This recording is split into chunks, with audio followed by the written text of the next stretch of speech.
a huge sorry that we didn't make it. We are probably equally as disappointed as you are, and even more so because we really wanted to give this to you. But stick with us because it's coming. It's coming very soon.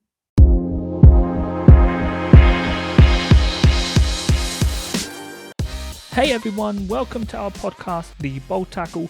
We are your hosts, Sophie Howard and Oliver Howard, and we are ready to tackle bold topics in sport, highlight the women's football industry, and speak about the unspoken. If you are ready to get an insight into what really goes on behind the scenes, join us on our journey and listen in to The Bold Tackle.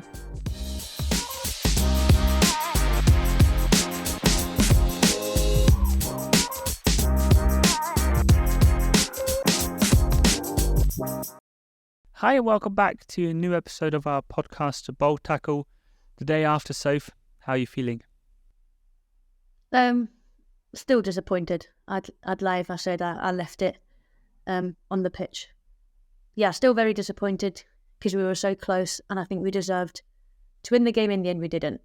I'm still proud of the group, what we've achieved in our FA Cup run, but right now I think the disappointment and frustration outweighs everything else. Yeah, we've spoken about it in previous episodes and we said how close you were and that it was a possibility, and we'll analyse the game a little bit in a minute, but you saw that you and the team, you did have chances, and at the end of the day, if we look at the first 90 minutes, obviously Tottenham had a couple of chances, but there was one big mistake which maybe cost you the final.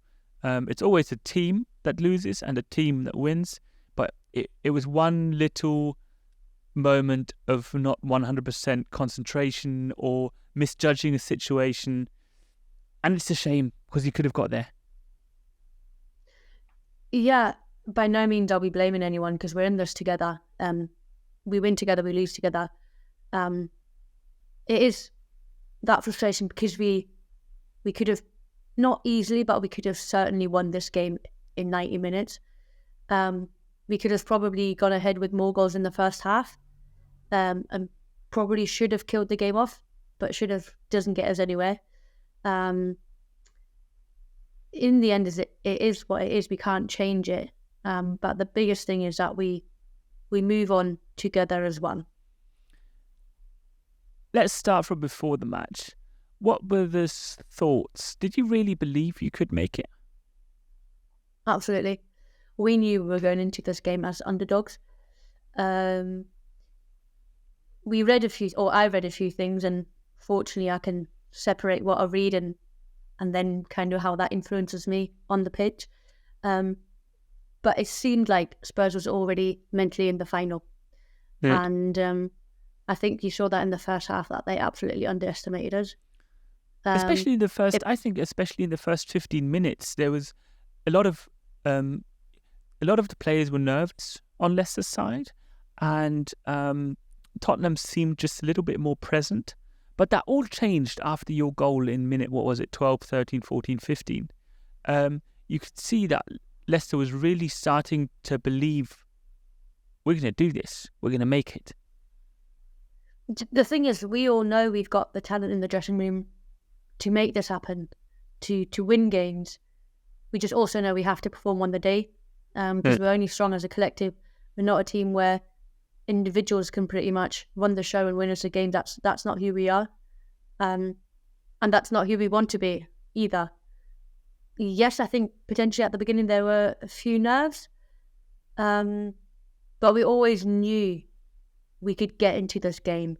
And we certainly did believe. I think maybe at the beginning that didn't show based on the nerves, but we certainly believed from minute one. It just took us some time to get into it.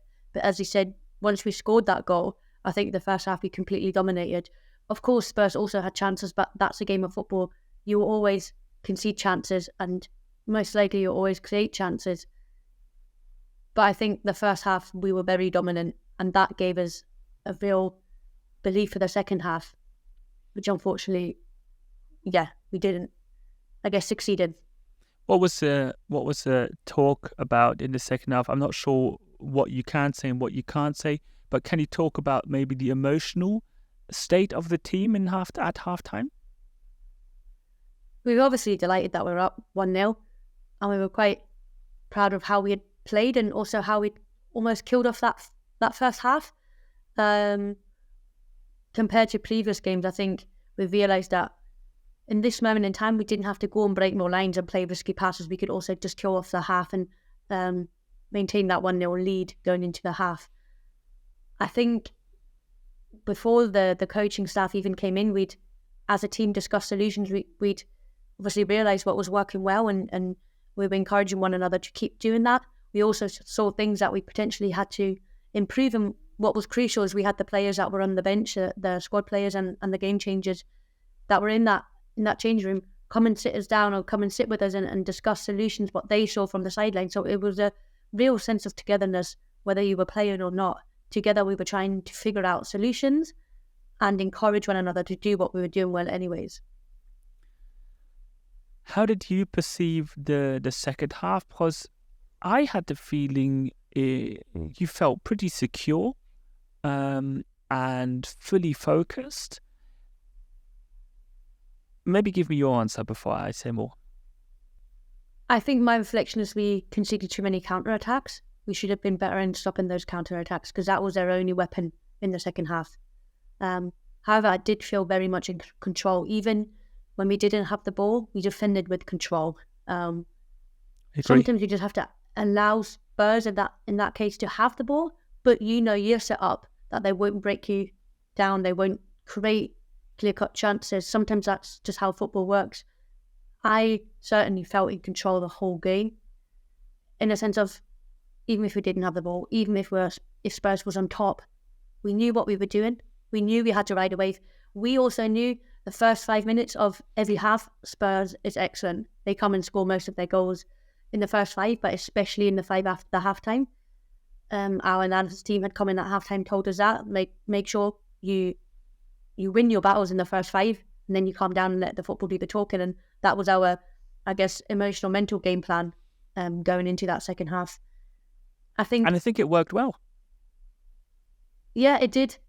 It did, and I think that's why it's so frustrating, because everyone had worked together, whether that was coaching staff, players on the pitch, players coming and changing the game, players that couldn't make the squad based on injuries. We were all in it together. Analysis team coming down and giving us that information, and it all seemed to work so well. And we just couldn't, I guess, finish it off.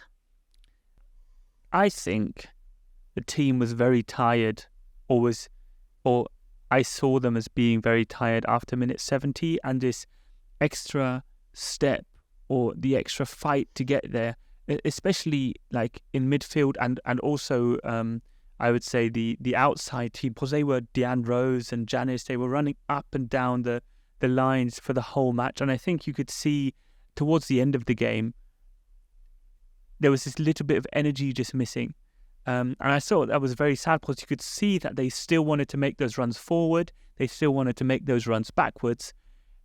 But the energy was just not full there. You could see that you're getting towards the end of a season, how that would have been probably been totally different just after the break, just after Christmas, or at the beginning of the season.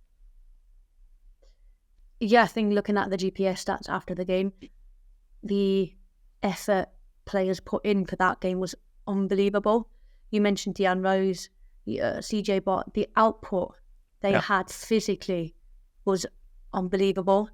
I do not know how they did that. The way we play is very physically demanding.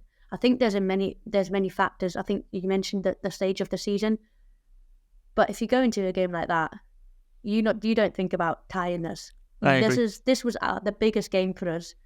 However, you can't mask fatigue. That's physically, it just shows up and you can't really mask it. You can give it your all, you can still fight, but if there's an extra yard missing, there's an extra yard missing. I think what you can't almost say is that we didn't fight, because I think everyone fought until the very last minute. We just couldn't close the distances and the gaps quick enough.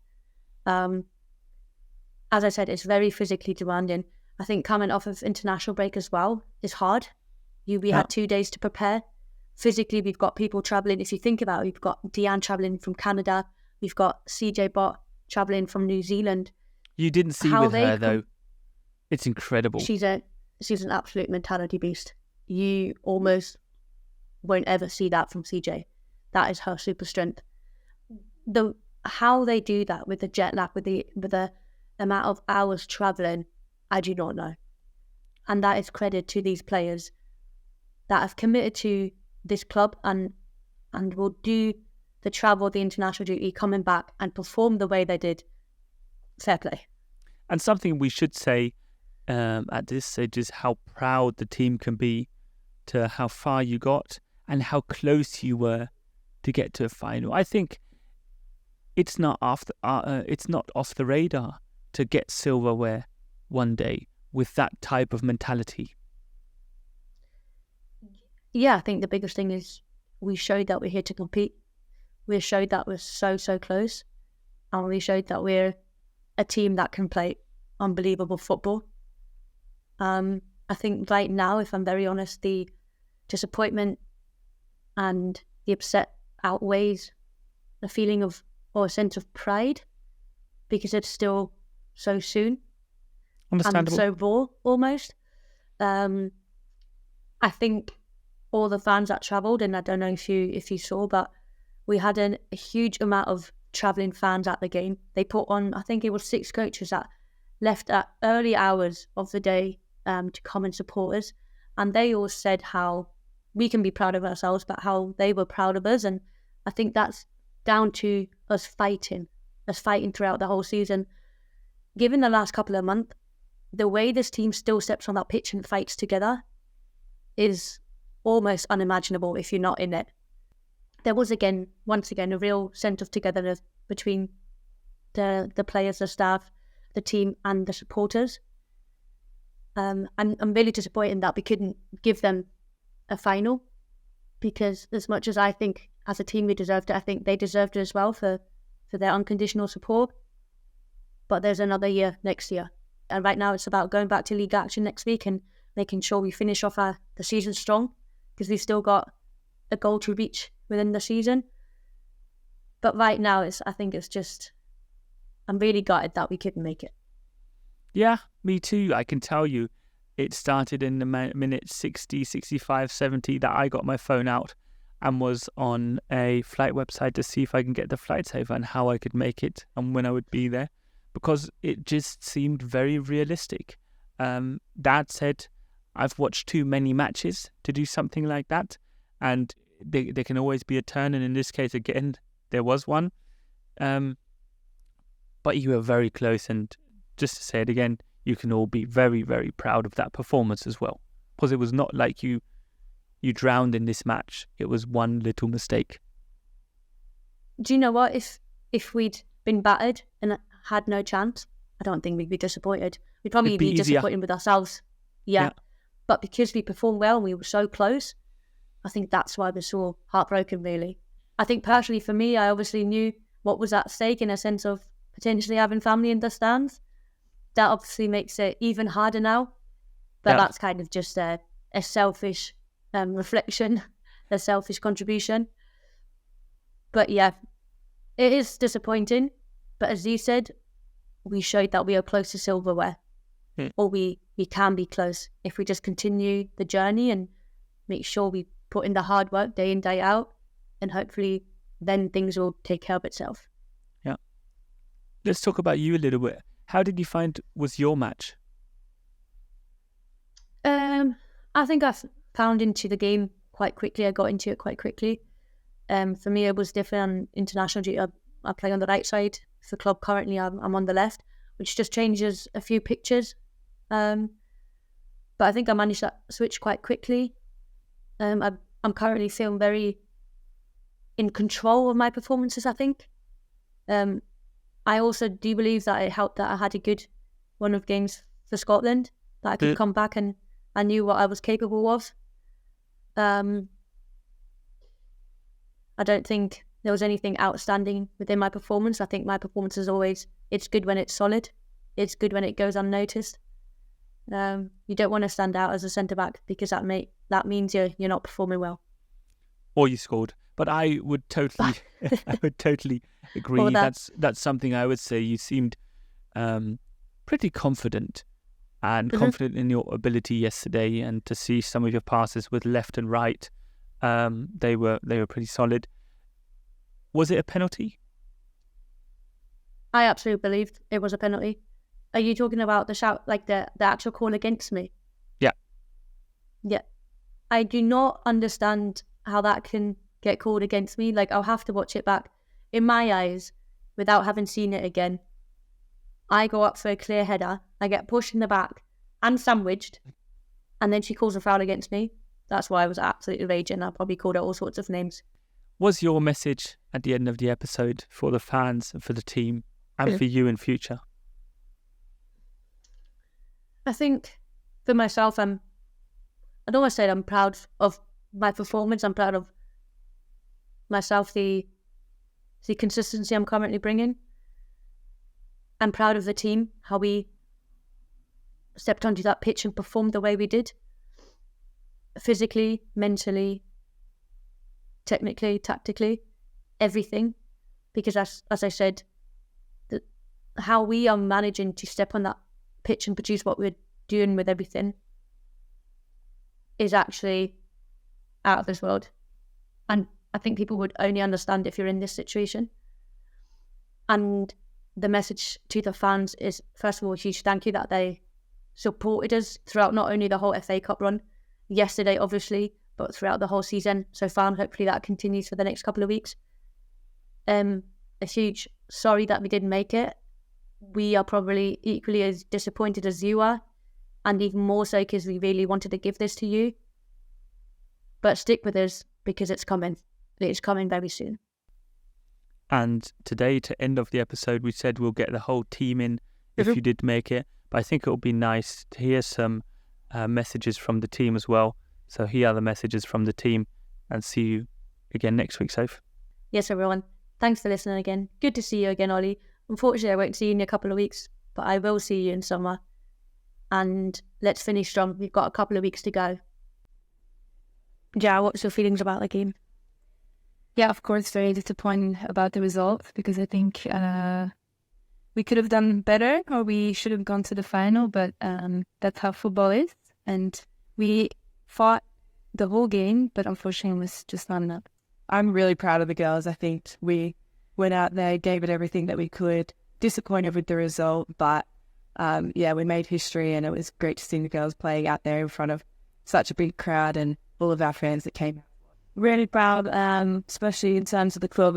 It's history made, and the girls went out and put a massive performance on. Hopefully everyone's proud of themselves, and I think we deserved the win. But we bounced back, and there's always next season to get to the final. Obviously, I'm gutted that we lost, but for me, it was a good experience. I've never got that far in the FA Cup before, so a proud moment for me. I think it was a really big game from us, from everyone, not just players on the field, but also the staff and the players around it on the bench, that they came in or didn't come in. I think everyone gave just 100%, and at the end, it was the disappointing result. We were so close, and it's really hard to take the positive from it, but I think we can be proud of ourselves. I'm very proud of my team. For us, it was a massive thing this year, and we have an amazing cup journey. Of course, we are a little bit disappointed with the result, but I'm very proud of my team. And what's your message for the fans? Thank them so much for the support yesterday. We heard them the whole 120 minutes long, and we really have amazing fans, and I can't wait to spend the last 4 games of the season with them. It meant a lot. You could definitely hear them out there, and because there were so many Spurs fans, it was very important to have fans for ourselves. Oh, I really want to say thank you to them. They are massive for us, and they were like so many, and we can cheer them on the pitch. So thank you so much. Oh, you guys were great. It was just a nice feeling to see so many of you there, and I remember right after the game was over, I was really emotional, and then I was fine. But then we walked towards you, and I saw all of you, and it just hit me again, because I also wanted to win this game for you. You are great, and we need that, and please come to the next tickets. Just to say thank you for everyone for coming in, and we heard you very loudly for the full game, the full 120 minutes, and didn't go unnoticed, so thank you. Just wanted to say that we were incredibly grateful for your support. It was really incredible to you all there. And obviously we're disappointed we couldn't get the result for you, but hopefully if you stick with us and turn up for the rest of the season, we can hopefully go out with a bang. Thank you so much for your support. It honestly means the world, and we're so happy and privileged to have you guys supporting us and cheering us on each game. I think it's just a really, really big thank you, because it's been incredible since I arrived here in Leicester, and over more than a year. How I can tell, you did an incredible job, always by our side, through thick and thin. And thank you so much. We really appreciate it. We hear you in every single game, and I think you can't put it in words how much this means to us.